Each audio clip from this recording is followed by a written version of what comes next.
लोग के हम एक जिउतिया के गीत सुनावतनी जेकरा बेटा एक ना होललो उनकरा लोग के कितना लोग नाम देला कितना ताना सुने के पड़ेला। तो जिउतिया व्रत जरूर करी जा, जरूर मनोकामना पूरा होई। घर में से निकली तिवैया त लडुआ दोकान गइली, लडुआ दोकान गइली हो भैया लडुआ के मोल बतई त जिउतिया व्रत करबो, जिउतिया व्रत करबो हो।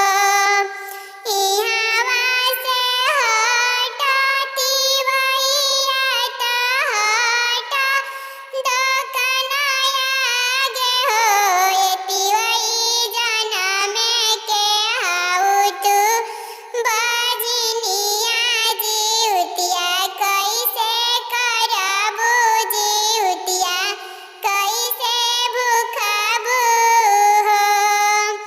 उहावा से रोवत तिवैया त मुजरा दोकान गइली, मुजरा दोकान गइली हो। ए भैया फलवा के मोल बतई त जिउतिया हम करबो, जिउतिया हम करबो। हट हट तिरिया दोकनिया से जाऊ तो दूर हट हो, ए तिरिया बाज जनमे के हाउ तू बजनिया जिउतिया कैसे करबो, जिउतिया कैसे करबो हो।